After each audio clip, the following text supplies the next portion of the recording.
이보아, 해봤어? 정지영 명예회장이 임직원들에게 늘 강조했던 유명한 말입니다. 도전하지도 않고 불가능하다고 생각하지 말라는 건데 그의 일생은 말 그대로 도전의 연속이었습니다.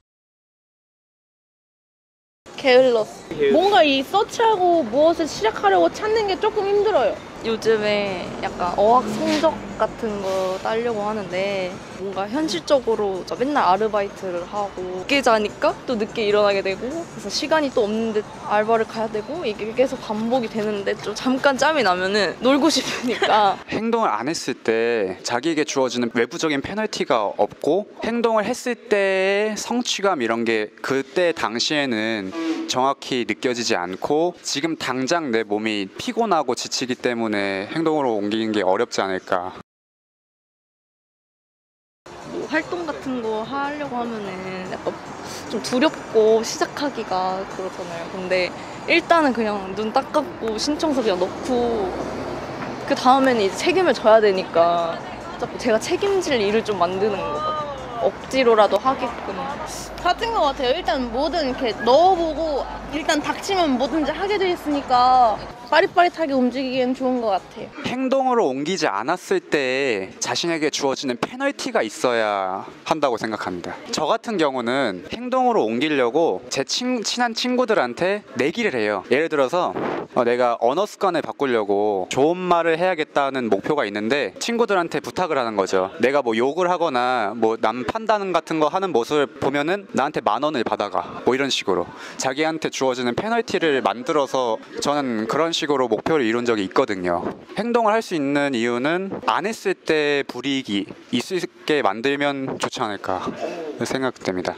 우리는 세계 여행을 다녀봤습니다. 생각으로만 말이죠. 행동하지 않고 생각으로만 세계 여행을 다니는 그에게 저자는 말합니다. 방구석 몽상가드라, 마윈, 저거버그, 런정페이 세계 500대 기업이 선택한 행동 지침서 가오 위안 저자의 하버드 행동력 수업책을 통해 행동가가 되어봅시다. 사람마다 성공의 기준은 다르지만 분명한 사실은 성공은 현재 자신보다 더 나은 변화와 성장을 선물해줍니다. 보통 성공이라고 한다면 돈을 많이 버는 CEO를 쉽게 생각할 수 있는데 그들이 성공할 수 있었던 요인은 다양한 형태로 나타나겠지만 우리 모두가 가지고 있는 감정 상태를 어떻게 조절하느냐입니다. 내 인생의 방향을 결정하는 사람은 누구도 아닌 자기 자신이란 걸 알면서도 타인의 말 한마디로 내 인생의 방향, 신념, 주장들이 흔들려 포기하고 타인의 말을 따르게 되는 경우들이 적지 않습니다. 저자는 200명의 조사팀을 구성해 세계 50개 주요 도시를 상대로 컨설팅 회사의 도움을 받아 월 수입별 사람들에게 나타나는 특성을 1년 반 동안 분석했는데요. 월 50만원에서 100만원 정도의 소득을 버는 사람들은 72%가 자신의 주장을 포기한 경험이 많았고 월 1000만원 정도의 소득을 버는 사람들은 95%가 충분한 설득력이 없는 것은 자신의 주장을 굽히지 않는다고 합니다. 즉 타인의 평가에 쉽게 흔들려 기준점을 찾지 못하고 결정된 행동들은 자신의 소득과도 연결되는 부분이라고 볼 수 있습니다. 성공학 연구자 나폴레온 힐의 말을 기억합시다. 내 인생의 방향을 결정하는 사람은 누구도 아닌 바로 자기 자신이라는 사실을. 저자는 세계 여행을 다니는 방구석 몽상가들에게 물어봅니다. 왜 시작을 두려워하는가? 해본 적이 없어서요. 그러니까 경험이 부족하다니까요. 꽤 설득력이 있는 말인데요. 하지만 경험이 없다는 이유로 합리화하여 결국에는 아무것도 하지 않는 것은 문제입니다. 대학을 졸업한 청년들이 한 번도 회사에 다녀보지 않았다는 이유로 취직을 하지 않겠다면, 임산부가 한 번도 아이를 낳아본 적이 없다며 출산을 거부한다면, 경험이 없다는 것은 서투른 핑계이며 근거 없는 두려움 중 하나일 뿐, 일단 시작을 하면 두려움은 사라지고 시작했다는 그 사실이 중요합니다. 지금까지 내용을 정리하면 방구석 몽상가의 특징은 첫 번째, 타인의 말이 쉽게 흔들려 신념과 주장을 잃어버린다. 두 번째, 경험이 부족하다는 이유로 시작을 두려워한다. 결국에는 자신의 감정 상태를 제대로 조절하지 못해 부정적인 마음이 행동을 멈추게 하는 것을 알 수 있습니다. 그래서 저자는 행동력을 높이려면 단순하게 생각하는 법이 중요한데,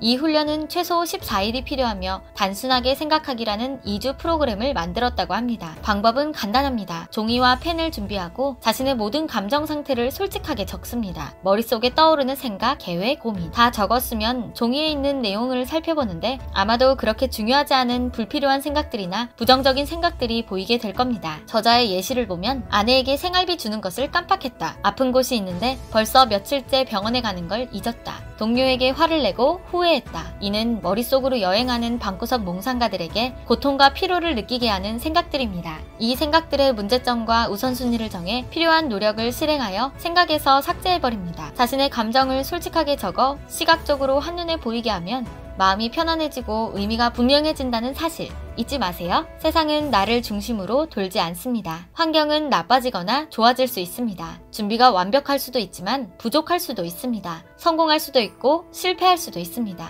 불완전한 세상을 받아들이고 불완전한 자신을 받아들이는 마음 상태가 중요합니다. 저자는 하버드 행동력 수업책을 통해 행동가로 변할 수 있는 43가지를 소개해주고 있습니다. 누군가는 이미 알고 있는 내용이며 뻔해서 새로운 자극만을 원하는 사람도 있을 겁니다. 이런 사람들은 뻔한 내용을 꾸준히 실천하지 않았던 것도 뻔하네요. 저자는 말합니다. 요즘같이 끊임없이 변화하는 세상에서는 방구석 몽상가는 도태되고 활력이 넘치는 행동가만이 살아남으며 모든 위기나 문제는 외부에서 발생하는 게 아니라 마음속에서 만들어진다. 이제 머릿속 세계여행 티켓은 취소합시다. 독서를 실천하자의 독서실이었습니다.